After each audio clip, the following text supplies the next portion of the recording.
warahmatullahi wabarakatuh. Selamat pagi anak-anak. Bagaimana kabar kalian pada pagi hari ini? Apakah sehat semua?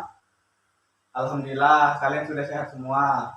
Sebelum memulai pelajaran pada pagi hari ini, alangkah baiknya kita berdoa. Ayo, Bapak tanya, siapa yang ingin memimpin doa? Angkat tangannya. Kenapa tidak ada? Oh, belum hafal. Baiklah. Jadi pada pagi hari ini Bapak yang akan memimpin doa. Tolong ikuti Bapak ya. Bismillahirrahmanirrahim. Rabbi zidni ilma warzuqni fahma waj'alni minas sholihin. Amin. Nah, baik anak-anak, sudah berdoa agar menambah rasa cinta kita terhadap tanah air. Marilah kita bersama-sama menyanyikan lagu Indonesia Raya agar kalian dapat bersemangat dalam mengikuti pelajaran pada pagi hari ini. Bapak akan putarkan lagunya.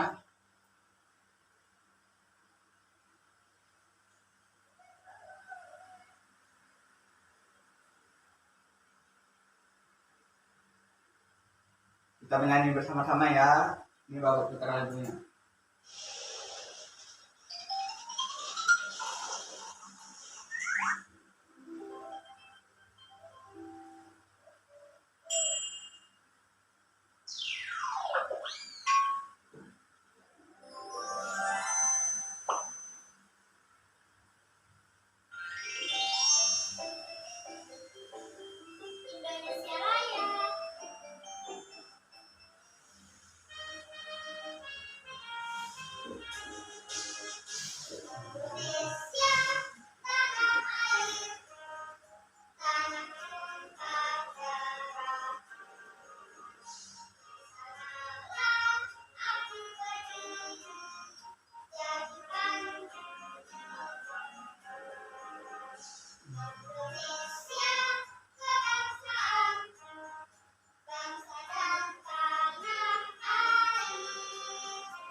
Nah, anak-anak, bagaimana? Apakah kalian sudah semangat untuk mengikuti pelajaran pada pagi hari ini? Alhamdulillah, kalian semua bersemangat. Nah, anak-anak, ada yang tahu nggak kita hari ini belajar apa? Ya, kemarin kita sudah belajar tentang energi gerak. Jadi hari ini kita akan mempelajari tentang sumber energi tema 2, subtema 1, dan pembelajaran yang kedua.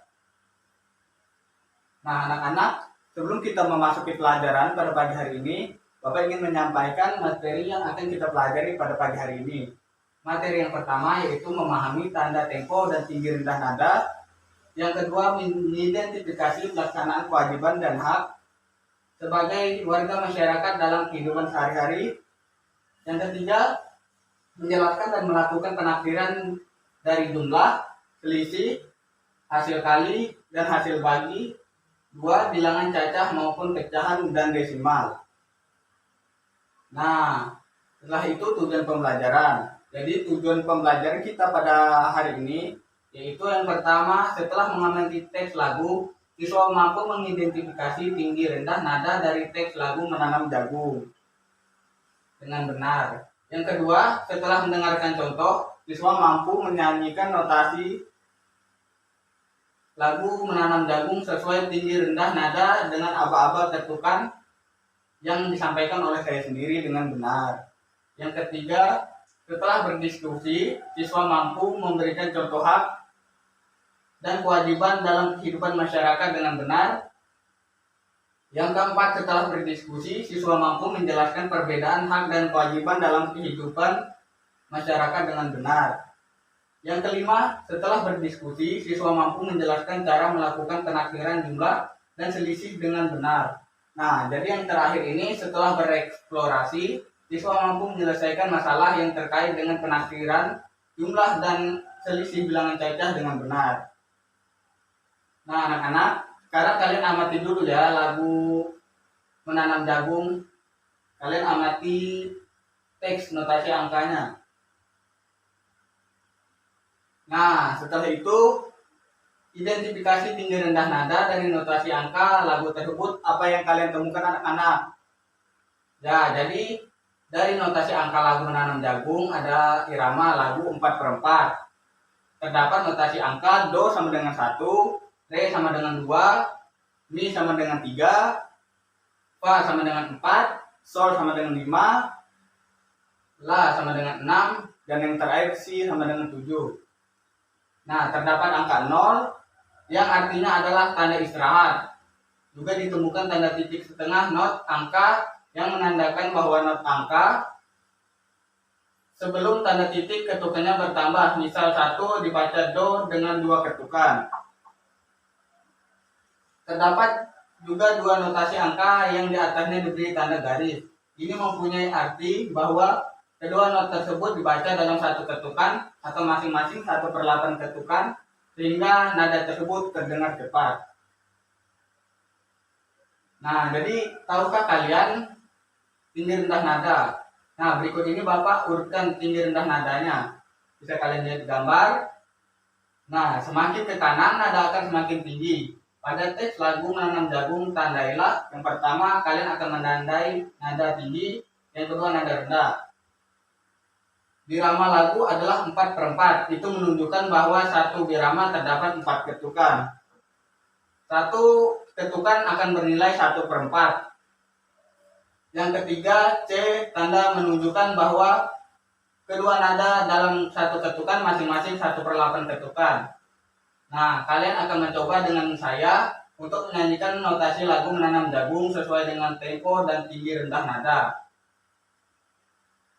Jadi saya akan memberikan tanda dengan ketukan untuk lagu Menanam Jagung. Nah, ayo kita bersama-sama menyanyi Menanam Jagung. Bapak mulai ya. 1, 2, 3. Ayo kawan kita bersama menanam jagung di kebun kita. Ambil cangkulmu, ambil pangkulmu, kita bekerja tak jemu-jemu. Cangkul, cangkul, cangkul yang dalam, tanah yang longgar jagungku tanam. Nah, setelah kita menyanyikan lagu Menanam Jagung, jadi tanaman jagung ini dapat tumbuh karena air. Apakah air juga termasuk sumber energi? Ayo kita cari tahu ya anak-anak. Nah, jadi energi air. Air merupakan salah satu sumber energi. Tubuh kita membutuhkan air untuk beraktivitas. Tidak hanya untuk manusia, tumbuhan dan hewan juga membutuhkan air. Selain itu, air tidak hanya untuk diminum, tapi juga digunakan untuk memasak, mencuci, mandi, dan lain-lain. Air juga dapat dimanfaatkan sebagai sumber daya kita untuk menggunakan kincir air. Nah, anak-anak, coba kalian amati lingkungan di sekitar kita, apa saja manfaat air. Nah, jadi manfaat air yang pertama untuk kebutuhan cairan tubuh, yaitu untuk minum. Yang kedua untuk membersihkan, yaitu mencuci, untuk mandi. Nah, yang ketiga digunakan sebagai salah satu sumber daya listrik. Yang keempat digunakan untuk menyiram tanaman. Dan yang kelima digunakan untuk campuran bahan makanan. Nah, anak-anak, air ini sangat penting bagi kehidupan kita. Setiap orang berhak mendapatkan air yang bersih. Nah, perhatikan gambar berikut. Nah, gambar yang pertama ini seorang anak yang sedang minum. Gambar yang kedua, anak-anak yang sedang mandi. Ya, mandi dia menggunakan air. Nah, Bapak ingin bertanya kepada kalian. Coba kalian bentuk kelompok 6 kelompok atau 7 kelompok untuk jawab pertanyaan Bapak. Satu kelompoknya terdiri dari 2 orang. Apakah sudah siap? Baik. Ya, kelompok pertama silakan jawab pertanyaan dari Bapak. Pertanyaannya, mengapa anak tersebut minum? Ya, karena merasa haus. Rasa haus timbul akibat tubuh memerlukan cairan. Ayo kelompok 2, pertanyaan yang kedua yaitu mengapa anak tersebut mandi? Benar sekali, anak tersebut mandi karena untuk membersihkan badan agar terhindar dari penyakit akibat kuman dan kotoran. Kelompok 3, apakah mandi dan minum adalah kebutuhan? Ya benar, jadi mandi dan minum adalah kebutuhan setiap manusia. Ayo, yang kelompok 4, pertanyaannya, apakah kita semua membutuhkan air bersih? Ya, benar sekali, kita semua membutuhkan air bersih. Nah, kelompok 5, pertanyaannya, apa yang terjadi jika mempunyai air bersih? Maksudnya, apa yang terjadi jika tidak mempunyai air bersih untuk mandi? Ya, benar sekali, jika ia tidak mempunyai air bersih, maka ia tidak dapat minum, tidak dapat mandi, dan tidak dapat melakukan aktivitas yang membutuhkan air. Akibatnya tubuh akan mengalami dehidrasi karena kekurangan air dan menimbulkan penyakit, misalnya penyakit kulit. Nah, kelompok 6, pertanyaannya, apakah semua makhluk berhak mendapatkan air bersih? Ya, benar sekali, ya, semua makhluk hidup berhak untuk mendapatkan air bersih. Kelompok 7, pertanyaannya, apa yang dimaksud dengan hak? Ya, benar. Hak adalah segala sesuatu yang harus didapatkan oleh setiap orang yang telah ada sejak lahir atau bahkan sebelum lahir.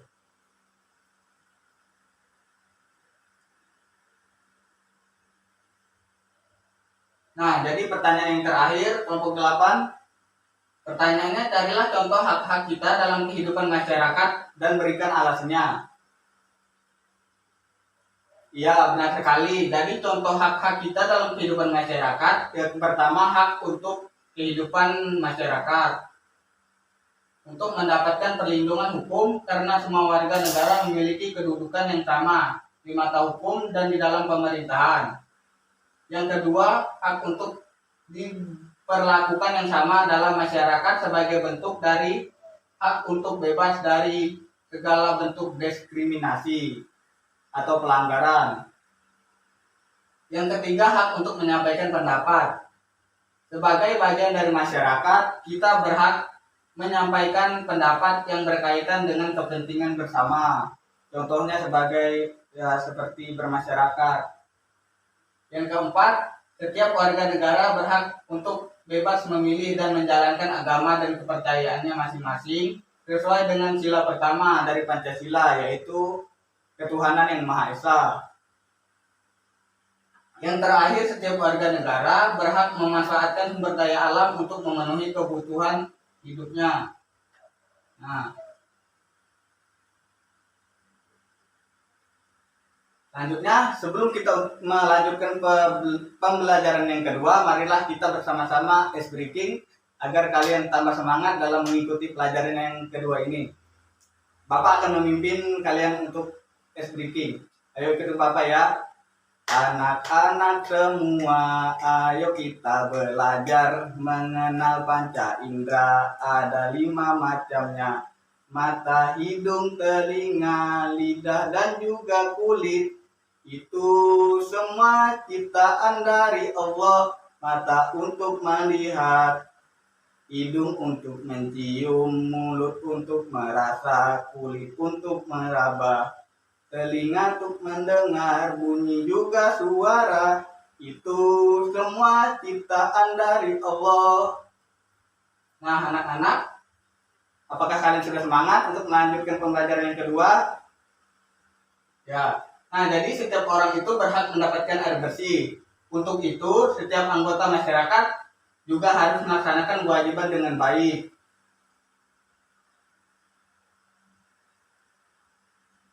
Nah, kalian coba amati gambar yang Bapak tampilkan ini, gambar A. Nah, di gambar A ini, gambar masyarakat bergotong royong dalam membersihkan sungai atau aliran sungai. Nah, gambar yang kedua ini seorang anak, atau gambar B ini seorang anak menutup keran jika air di bak telah penuh. Nah, jadi dia membuka keran untuk mengisi air, tapi setelah airnya penuh langsung dimatikannya. Nah, sekarang Bapak akan menjelaskan pengertian hak. Hak memiliki pengertian tentang sesuatu hal yang benar, milik, kepunyaan, kewenangan, kekuasaan untuk berbuat sesuatu, karena telah ditentukan oleh undang-undang, aturan, dan sebagainya. Kekuasaan yang benar atas sesuatu atau untuk menuntut sesuatu, derajat atau martabat dan wewenang. Nah, di sini Bapak akan memberikan contoh hak. Contoh hak yang pertama yaitu bebas menyampaikan pendapat. Contoh hak yang kedua yaitu mendapatkan pendidikan yang baik seperti kita ini. Nah, yang ketiga hak mendapatkan perlindungan hukum.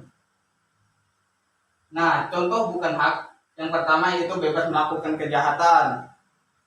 Yang kedua mencontek saat ujian. Nah, mencontek saat ujian ini banyak kita temukan di kalangan pelajar seperti kalian. Jadi Bapak harap setelah belajar ini kalian tidak mencontek lagi.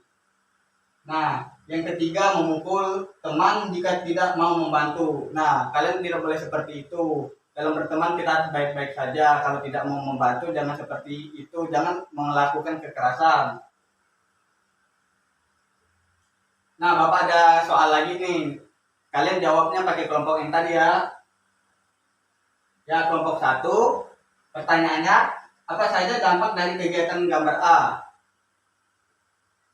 Apakah sudah menjawab? Bisa menjawab kelompok 1?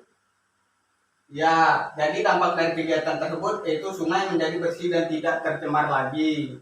Kan tadi kan sudah dibersihkan. Nah, yang kedua, ayo kelompok 2. Pertanyaannya, apa yang akan terjadi jika tidak melakukan seperti gambar A? Ya, benar sekali. Jadi, jika kita tidak melakukan seperti gambar A, maka sungai akan menjadi tercemar sehingga airnya tidak dapat dimanfaatkan bagi kehidupan kita. Misalnya manfaatkan untuk minum, atau untuk mencuci, atau untuk mandi. Yang ketiga, untuk kelompok 3, pertanyaannya, apa saja dampak dari kegiatan pada gambar B? Ya, benar. Jadi dampak pada kegiatan dari gambar B itu yaitu hemat listrik dan air karena dia mematikan tepat waktu dan tidak terjadinya pemborosan pada listrik ataupun air. Yang keempat, ayo kelompok 4, pertanyaannya, apa saja yang akan terjadi jika tidak melakukan seperti gambar B? Ya, benar sekali. Jika tidak melakukan seperti gambar B, maka akan banyak air yang terbuang karena bak tidak mampu lagi menampung air. Selain itu listrik akan menjadi boros juga. Nah, seperti itu anak-anak. Jadi kalian misalnya ingin mandi, misalnya airnya tidak ada, kalian hidupkan dulu, kalian tunggu. Misalnya penuh langsung matikan agar tidak terjadi pemborosan pada air tersebut. Nah, pertanyaan yang kelima, apakah kita harus melakukan seperti gambar A dan B? Ayo kelompok 5. Ya, benar. Kita harus melakukan seperti gambar A dan B.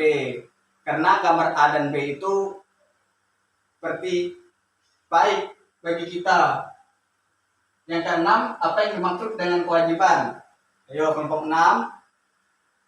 Ya, benar. Kewajiban adalah segala sesuatu yang harus kita laksanakan dengan penuh tanggung jawab. Nah, jadi pertanyaan terakhir, kelompok 7, carilah contoh kewajiban kita dalam kehidupan masyarakat berikut, berikan alasannya. Ya, kelompok 7, apakah sudah bisa menjawab? Ya, benar sekali. Jadi contoh kewajiban kita dalam kehidupan masyarakat, yang pertama, kewajiban untuk menjaga kerukunan hidup bermasyarakat agar tercipta lingkungan damai. Nah, jadi kita dengan tetangga itu tidak boleh saling memusuhi agar kita damai bermasyarakat. Yang kedua, kewajiban untuk mentaati peraturan dan menjaga ketertiban. Jika tidak melaksanakannya, maka akan timbul keributan dan perpecahan dalam masyarakat. Nah, itu seperti yang Bapak sampaikan pada awal tadi. Nah, yang ketiga, kewajiban membantu dalam hal kebaikan, karena kita adalah makhluk sosial yang tidak bisa hidup sendiri. Nah, jadi kita harus bermasyarakat agar kalau kita ada kesusahan, orang lain dapat membantu kita. Karena kita ini tidak bisa hidup sendiri. Nah, yang keempat, kewajiban untuk menghargai setiap orang. Jadi kita harus menghargai setiap orang. Nah, yang terakhir, kewajiban untuk menjaga pergaulan sesuai dengan norma dan aturan yang berlaku. Nah, Bapak sampaikan pengertian kewajiban. Kewajiban adalah hal yang harus dilakukan dan dilaksanakan. Biasanya dengan melaksanakan kewajiban, maka seseorang bisa mendapatkan hak. Nah, contoh dari kewajiban yang pertama menjaga kerukunan hidup. Yang kedua, mentaati peraturan yang berlaku tadi. Yang ketiga, menjaga kebersihan lingkungan. Jadi kita harus membersihkan lingkungan. Nah, contoh yang bukan kewajiban yaitu menghina orang lain. Kita tidak boleh menghina sesama makhluk Allah Subhanahu wa taala. Nah, yang kedua, tidak bersosialisasi. Nah, yang ketiga atau yang terakhir, membuang sampah sembarangan. Itu akan mencemari lingkungan. Seperti contoh yang Bapak berikan tadi, yaitu membuang sampah di sungai.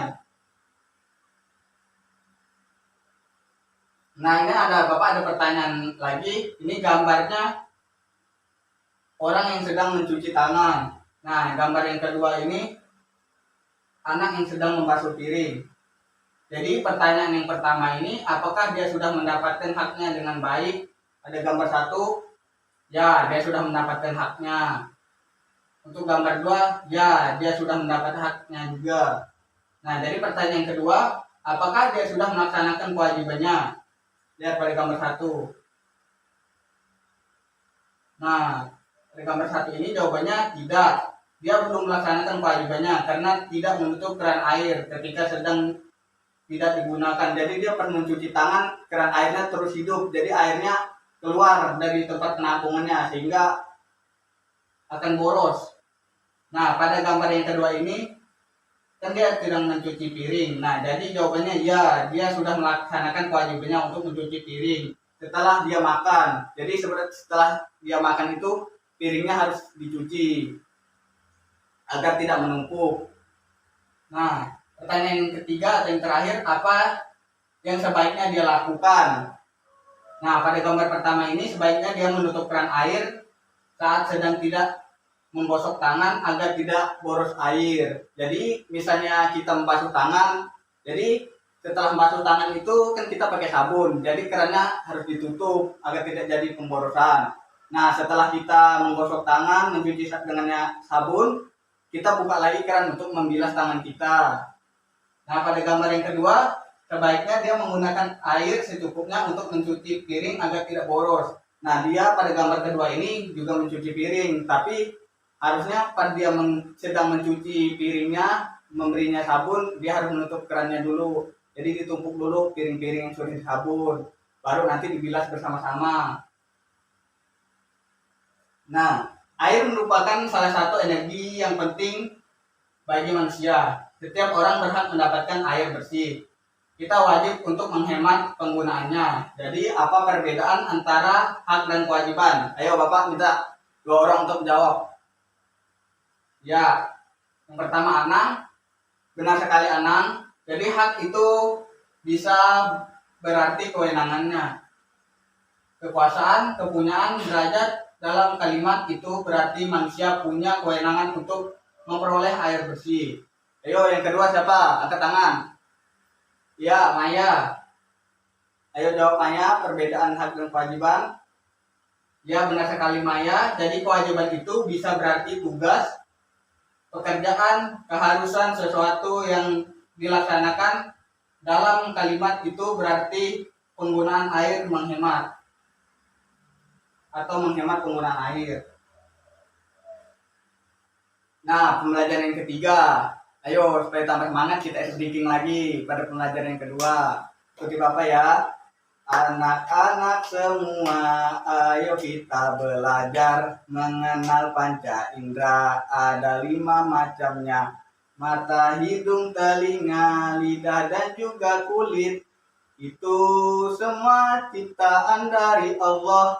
Mata untuk melihat, hidung untuk mencium, lidah untuk merasa, kulit untuk meraba, telinga untuk mendengar, bunyi juga suara. Itu semua fungsinya panca indera. Nah, apakah sudah semangat untuk mengikuti pembelajaran yang terakhir ini? Alhamdulillah kalau kalian masih semangat. Nah, jadi pembelajaran yang terakhir ini tentang penafsiran. Apa itu penafsiran? Kalian dapat melakukan penafsiran untuk mempercepat hasil perhitunganmu. Untuk melakukan penafsiran, kamu perlu memahami aturan pembulatan kepuluhan terdekat, ratusan terdekat, atau ribuan yang terdekat.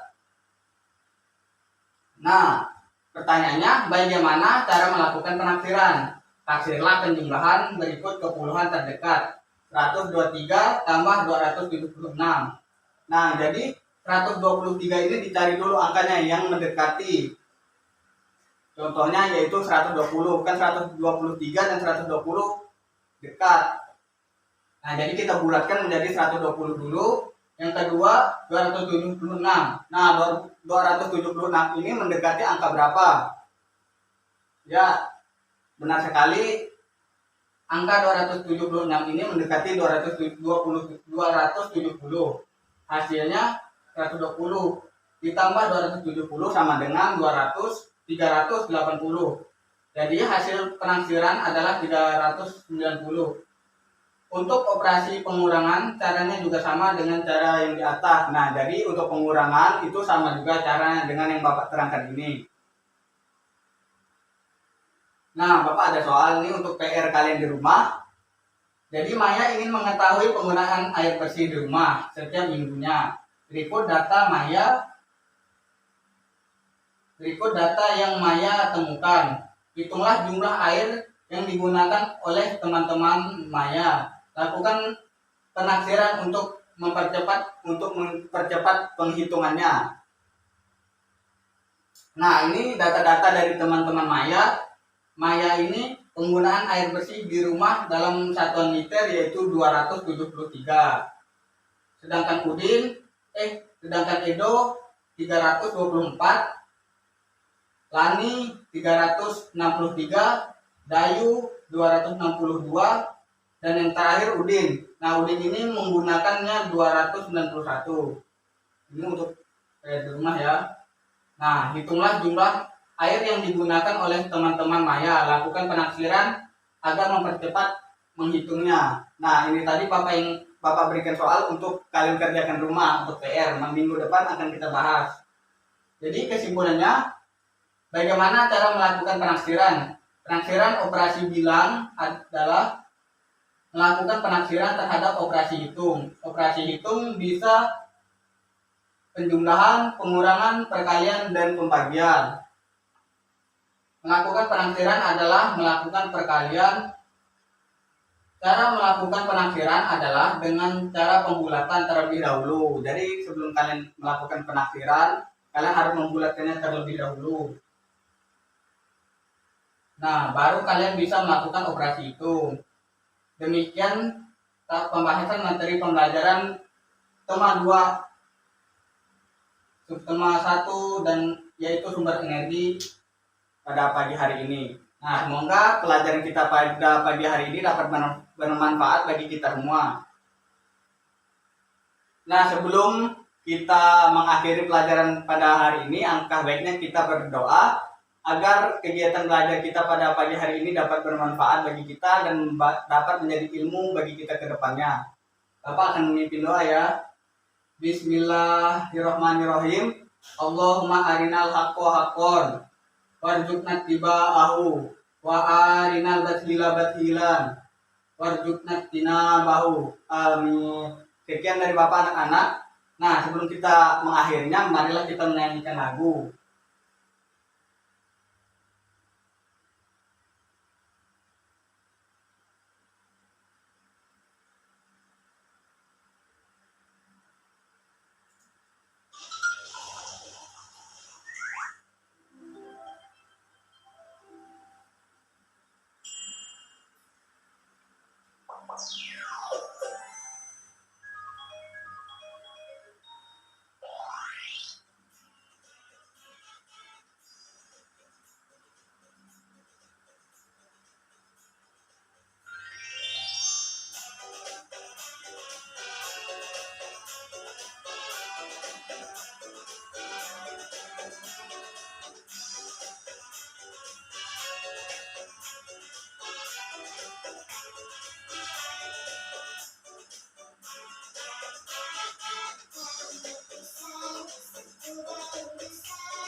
Nah, alhamdulillah anak-anak, setelah kita menyanyikan lagu ini, maka berakhirlah pelajaran kita pada pagi hari ini. Semoga kita semua dapat bertemu lagi pada minggu yang akan datang. Tetap jaga kesehatan dan tetap terapkan protokol kesehatan.